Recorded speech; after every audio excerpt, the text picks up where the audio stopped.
নিরাপদ থাকতে চাইলে আমাদের অঞ্চল ছেড়ে যান। আমেরিকার উদ্দেশ্যে এই কথা বলেছে ইরান। ইরানের পররাষ্ট্রমন্ত্রী আব্বাস আরাকচি এই হুঁশিয়ারি উচ্চারণ করেছেন। গত 2-3 দিনে যে পাল্টাপাল্টি হামলা, বিশেষ করে দক্ষিণাঞ্চলে হামলা করেছে আমেরিকা, তার জবাবে ইরান মার্কিন ঘাঁটি লক্ষ্য করে হামলা চালিয়েছে বাহরাইন এবং কুয়েতে, এবং সর্বশেষ গতকালকে হরমুজ প্রণালীর উপরে একটা হেলিকপ্টার, অ্যাপাচি হেলিকপ্টার, বিশেষ ধরনের মানে যুদ্ধ করে এমন একটা শক্তিশালী হেলিকপ্টারের উপর হামলা করেছে এবং সেটা ধ্বংস হয়েছে। এরপরই ক্ষেপে যায় মার্কিন যুক্তরাষ্ট্র এবং মার্কিন বাহিনী লাগাতারভাবে হামলা করেছে ইরানের বেশ গভীরে। তার জবাবও আবার সাথে সাথে দিয়েছে ইরান, যে বাহরাইনের সবচেয়ে বড় ঘাঁটি, সেই ঘাঁটিতে হামলা করেছে এখন, এবং জর্দানে একটি ঘাঁটিতে হামলা করেছে।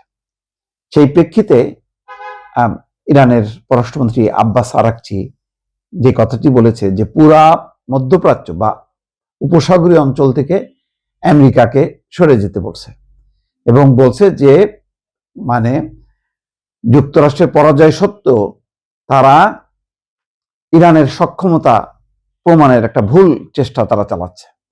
তার মানে ইরান কতখানি কনফিডেন্ট, এবং একই সঙ্গে এই যে নিরাপদ থাকতে চাইলে আমাদের অঞ্চল ছেড়ে যান, এটাও একটা বার্তা। এবং এই বার্তাটা ইরান বলছে শুধুমাত্র ইরানের সাথে যদি সুর মিলিয়ে আর 2-3টা দেশ, বিশেষ করে সৌদি আরব, সংযুক্ত আরব আমিরাত, কাতার, তারা যদি উচ্চারণ করত, তাহলে কিন্তু সত্যিকার অর্থে মধ্যপ্রাচ্য একদম নিরাপদ থাকত এবং নিজেদের একটা শক্তি তারা জানান দিতে পারত। তারা পারস্পরিক একটা যৌথ জোট গঠনের মধ্য দিয়ে শক্তিশালী বিশ্বের একটা শক্তিশালী সামরিক জোট হোক বা একটা রাজনৈতিক জোট হোক, সেইভাবে তারা আবির্ভূত হতে পারত। কিন্তু এই দেশগুলোর মধ্যে, আরব দেশগুলোর মধ্যে অন্তত 7-8টি দেশ তারা আমেরিকার সহায়তা নিয়ে টিকে থাকে। তাদের ভরসা যে আমেরিকা তাদেরকে প্রোটেকশন দেবে, কিন্তু আসলে আমেরিকা তো প্রোটেকশন দেয় না। আমেরিকা প্রোটেকশন দেয় হচ্ছে ইসরায়েলকে। তাদের ওই অঞ্চলে একমাত্র বন্ধু হচ্ছে ইসরায়েল। কিন্তু আমাদের এই বোকা আরব দেশগুলো এটা বুঝতে চায় না, মানতে চায় না। তারা ভয় পায়। তারা মনে করে যে আমেরিকা চলে গেলে বোধহয় ইরান তাদের দেশগুলো দখল করবে।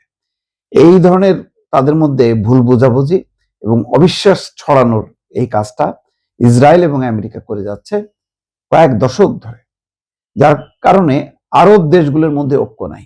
ওআইসি থাকলেও, আরব লীগ থাকার পরেও মুসলিম বা আরব দেশগুলোর মধ্যে সেই অর্থে কোনো ঐক্য নেই। আর এর সুযোগ নিয়ে মধ্যপ্রাচ্যের তেল সম্পদ করায়ত্ত করা, নিয়ন্ত্রণ করার উদ্দেশ্য নিয়ে দীর্ঘকাল যাবৎ আমেরিকা এবং পশ্চিমারা জোট বেঁধে এই কাজগুলো করে যাচ্ছে, এবং তাদের এজেন্ট হিসেবে ইসরায়েলকে তারা দাঁড় করিয়ে রেখেছে। আজকে এই কথাটা যদি একসঙ্গে 3-4টা দেশ বলতে পারতো আমেরিকার উদ্দেশ্যে, যে নিরাপদ থাকতে চাইলে এই অঞ্চল, আমাদের অঞ্চল ছেড়ে যান, এই কথাটা যদি একযোগে সব উচ্চারণ করতে পারতো, তাহলে কিন্তু মধ্যপ্রাচ্যের ভাগ্য খুলে যেত এবং মধ্যপ্রাচ্য বিশ্বের মানচিত্র একটা নতুন শক্তি হিসাবে আবির্ভূত হতো। কিন্তু দুর্ভাগ্যজনক, নিজেদের মধ্যে অনৈক্যের কারণে সেটি সম্ভব হচ্ছে না।